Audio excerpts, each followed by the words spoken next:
Hi guys! Welcome back to my channel. My name is Ella, your Trekkie chick. 7 of 8. Not 7 of 9, okay? 7 of 8 from Star Trek. So for today's video, we're gonna be watching World War II. Recommended to me by Goblin Berserk and Big Daddy 69.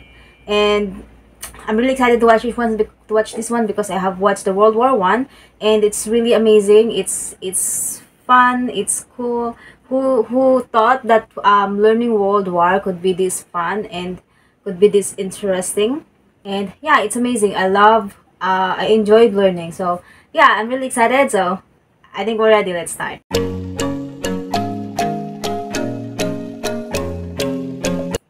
Oversimplified Part 1. It's 1902. A young man by the name of Benito Mussolini moves from Italy to Switzerland to avoid military service. He gets big into socialism, working for trade unions, writing for socialist newspapers, advocating a violent overthrow of European monarchies, the whole shebang. This gets him in a bit of trouble with the Swiss police, so he gets arrested, sent back to Italy, set free, returns to Switzerland, is arrested again, goes back to Italy again, completes his military service after previously avoiding it, and then after a brief stint as an elementary school teacher, he finally returns to work as an avid socialist. His speeches and journalistic abilities made him famous among Italian socialists. He was anti-war, so when Italy colonized Libya in 1910, he rioted and got arrested. Then World War I came along, and once again he protested Italy's involvement. But then he thought, wait a minute, this war could bring about the social climate needed to overthrow European monarchies and bring about the socialist revolution everywhere. And suddenly he was pro-war. But his fellow socialists didn't like his new pro-war stance, so they kicked him out of the party. So then he said, you know what? I'm done with socialism. We need something new, not based on class divisions tearing us apart, but based on unity through nationality. We'll conquer the Mediterranean and reunite all Italian peoples just like the days of the Roman Empire. I'll call it fascismo, and it will guide the Italian nation to greatness. That's all well and good, Mr. Mussolini. Oh, he's at the barber shop. Let's go with... hair salon. Bold. Does it... wait a second. Does he look like The Rock? Dwayne Johnson? I think he looked like The Rock, Dwayne Johnson. Sorry, The Rock. There's sometimes when his eyes is wide open and when he gets bald. World War II. Italy had been on the winner's side in World War I, and they hoped they were going to get a lot out of it, but in the end, they only got a little, and they felt cheated. On top of that, a bad economy and weak governments meant that the Italian people were a little unhappy. So when Mussolini came along and said that he could fix everything, his fascist movement gained a lot of support. In 1922, he went to the king and said, make me prime minister, or I'll make me prime minister. And the king said, you and what army? This army. Fair enough. Then he went about establishing a dictatorship with himself at its center. Europe had its first fascist dictator. Next up, Germany. Germany had been on the loser's side, and they got absolutely wrecked by the Treaty of Versailles. Yes, from Treaty of Versailles from World War I. They lost territory, had to demilitarize the Rhineland, had to reduce their army to just 100,000 men, couldn't have an air force, had to pay the Allies a huge amount of money that it didn't have, and a new rule was established that every Englishman withheld the right to walk into the center of Berlin, pick out any German they wanted, and spank the hell out of them. I made that last one up, but it helps you understand how all this felt to Germans. On top of that, a bad economy and weak governments meant that when a small angry man with a silly mustache came along and said that he could fix everything, the German people loved him. Hitler had been a soldier during World War I, and he was crazy patriotic, and nobody was madder than him about Germany's humiliation. He helped start a new political party, and in 1923 attended a march on Munich with his boys. And then he got arrested. But his popularity grew and grew, and in 1933, the president made him chancellor. He believed he was Germany's great destined savior, and he went full megalomaniac, establishing a dictatorship with himself at its center. Wait a second, I'm gonna Google what's megalomaniac. Megalomaniac. Meaning... a person who is obsessed with their own power. Okay. Europe had fascist dictator number 2. Hitler and Mussolini had a lot of the same ideas, but more importantly, they had the same enemies, and they started to get along. Anyone else want to be friends? Franco? No? You good? I do. Who's that? It's Japan, and they've taken over northern China. Let's rewind a bit. Japan had isolated itself from the rest of the world for over 200 years until the Americans showed up and said, you're going to trade with us and you're going to like it. Then the Western powers imposed a bunch of unequal treaties, meaning Japan's economy was bust. They also had no natural resources, so they decided to go get some. They went to war with China to gain a sphere of influence over Korea, and they took a bunch of China's stuff. But then the West said, hey, cut that out. And since Japan couldn't take on the West, they said, okay, I guess we'll just go home. Wait a minute, what are you doing? Taking advantage of a weakened China and setting up spheres of influence. But I was the one who weakened them. We know. And you guys didn't let me have anything. We know. That seems unfair. We don't think so. Okay, see ya. So Japan thought, screw this, and went to war with Russia, and stunned everyone by actually winning. Then they fully annexed Korea, but they didn't stop there. In World War I, they took Germany's colonies and islands in Asia. And then in an incident that was maybe staged by the Japanese army, a bomb blew up a Japanese train in Manchuria, giving them an excuse to launch an invasion and take over. So here's the situation. Nazi Germany, Fascist Italy, and Japan all believe they're racially superior, all feel hostility towards the Allies, and all want to militarize and take over more stuff. And so they did. Let's start with Germany. Hitler hated the Treaty of Versailles, and now he was ready to begin undoing it. In complete violation of the treaty, the first Luftwaffe squadrons were set up, conscription was introduced, and he pimped up his army. The Allies did nothing. Then Hitler sent his army back into the demilitarized Rhineland, giving orders to immediately retreat if the Allies showed up. The Allies did nothing. With his military re-strengthened, he could now move on to step 2. He wanted to rapidly increase the Aryan population, and to do so, he needed Lebensraum. Or in other words, he would have to take over the world. But for now, a good portion of Europe would do, and he began eyeing up his neighbors. The Allies finally started to get worried, so they implemented a fairly useless diplomatic strategy called appeasement, and it went a little something like this. Hitler would say, I want that thing, and the Allies would say, you can't have that thing. Okay, you can have that thing, but no more. I want that thing. And repeat.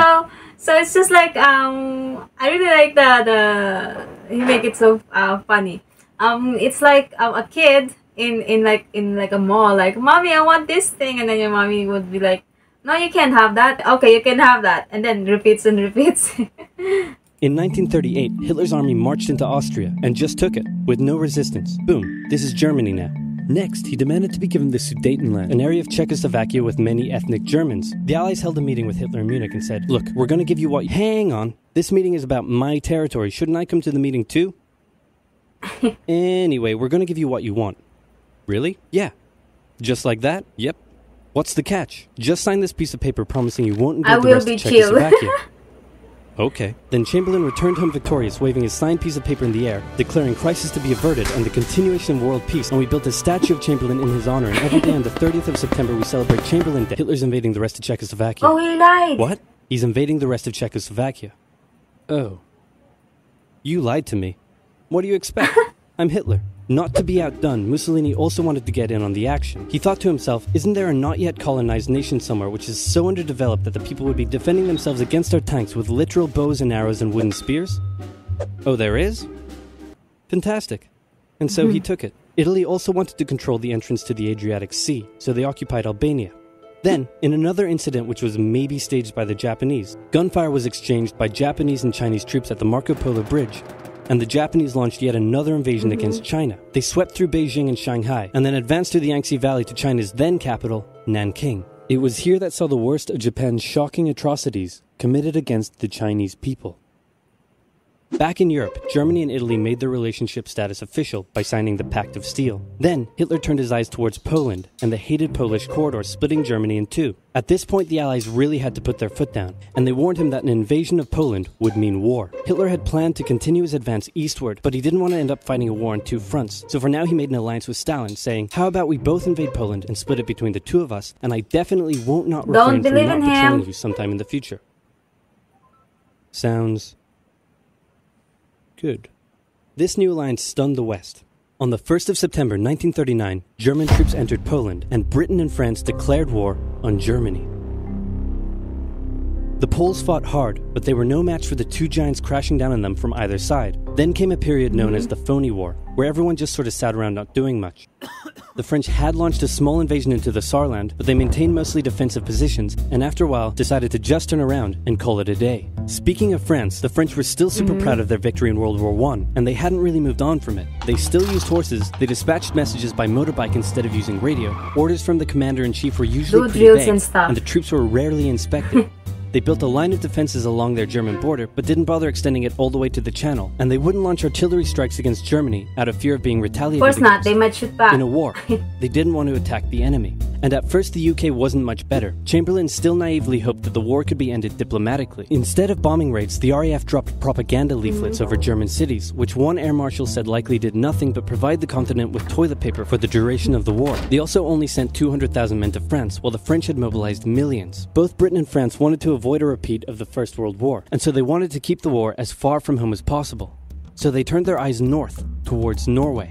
Neutral Sweden was exporting iron ore to Germany through neutral Norway, so the Allies asked them if they could please stop exporting iron ore to Germany, but this request was refused. Then the Soviet Union attacked Finland, so the Allies said, how about we land troops in Norway and move them across Sweden to go help out your good pal Finland, and along the way maybe take control of all your airfields. But Norway and Sweden still said no. So the UK mined the waters around Norway to force any transport ships into international waters, and they also attacked a German tanker they found in the area. Hitler realized what the Allies were up to, and he quickly moved to secure his supply of iron ore. He launched an invasion through Denmark into Norway. The Allies rushed to land troops at key ports along the coast, but Germany had taken control of Norway's airfields, and their air superiority decided the fight.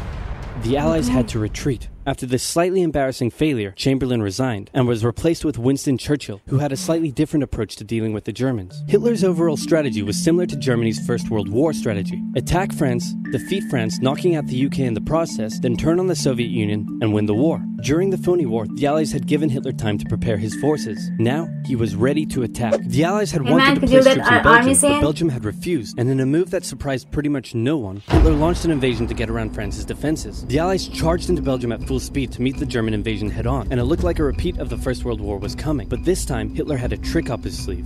Blitzkrieg. What is Blitzkrieg? Wait a second, let me see what is Blitzkrieg. Blitzkrieg. An intense military campaign intended to bring about a swift victory. As the Germans advanced, they sent thousands of refugees westward, slowing down the Allies. Then, to the south, the French had left the Ardennes, an area full of hills and forests, pretty underdefended, because they thought it was naturally impenetrable. Well, the Germans were about to penetrate it with everything they had. They smashed 50 Wehrmacht divisions through and encircled the Allied armies at lightning speed. The best of the Allied forces were now trapped. The Germans squeezed in from all sides, taking out France's best armies and nearly wiping out the British too. But they managed to make a desperate last-minute escape at Dunkirk, with British civilian ships even making the perilous journey to bring their young men home. With most of the French forces depleted, the Germans breezed through, taking Paris, and France fell. What the Germans couldn't do in World War I, Hitler had done just like that. Hitler hoped that with the fall of France, the UK would also lose hope and sue for peace. But quite annoyingly, it didn't, and he needed to secure the Western Front, so he tried to force them into submission with mind games. The UK were now all alone, and Hitler wanted to emphasize that. First of all, just before France fell, Italy finally declared war on the Allies, making the UK's situation even worse. Next, instead of just occupying all of France, Hitler occupied the coastal areas for defense, but allowed France to continue its existence as a German puppet state. This way, it looked like the UK's old ally had decided to switch sides. Hitler also hoped that the UK wouldn't attack any of her old allies' navy bases or colonies in Africa, giving Hitler an extra line of defense to the south. But the UK made sure to respond to this by sailing down to France's navy base in Algeria and wrecking a bunch of ships. So have at it. Hitler then began laying down plans for an invasion of Great Britain. Before German troops could land on British soil, he would first need air and naval superiority across the Channel. Waves of German bombers came, while the completely outnumbered RAF worked bravely around the clock in an attempt to quell the German attacks. At first, the Luftwaffe targeted British ports and coastal facilities. Then it attacked RAF bases, crippling the RAF's ability to defend the nation. And it looked like Hitler's Great British invasion was coming. But then, Churchill ordered a small, pretty insignificant bombing raid over Berlin. It didn't do much damage, but Hitler was furious, and he immediately ordered the Luftwaffe to refocus its attacks on civilian targets in London. Children were sent off to the countryside away from their parents to avoid danger, and frequent trips to air raid shelters became a daily occurrence. But British morale held firm. Smiling, knitting, lounging casually, these people have balls of steel. This refocusing on London also gave the RAF breathing space to reorganize, so Hitler kind of shot himself in the foot there. Just the foot for now. Finally, the Luftwaffe sent one massive all-out attack on London, and the RAF successfully repelled it, destroying many of the German aircraft and placing air superiority firmly in British hands. Hitler's invasion had to be postponed, but the bombing of British cities continued for some time. Oh, it's done. Wait a second.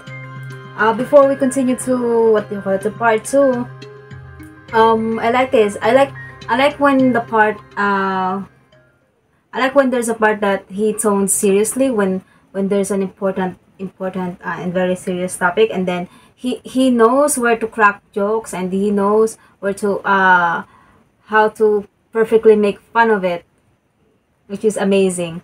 And yeah, guys, I love this. This is really video really perfect for beginners like me. I actually learned about some of this when back in high school, and some of them, of course, I already forgot. Actually, most of them. Not some of them, most of them, but it's kind of a good refresher. I refresh something. It's really good. I really love how he made it oversimplified, which is so simple, really so simple, and then it's so easy to understand, but it's kind of fast for me, so I really need to focus on the details. That's why I don't talk too much, because I don't want to miss any information. So yeah, let's continue to World War II Part 2. Hi guys, please don't forget to check my webpage. I do photo restoration, photoization, repair. I'm just going to bring live in your old photos and make it look like a new one in a very affordable price. And it will make a great gift for your parents for Mother's Day, Father's Day, Christmas, or even birthdays. I'll bet you they're gonna love it. You can talk to me personally, and I could help you choose the best package that suits you. So what are you waiting for? Please click that link below.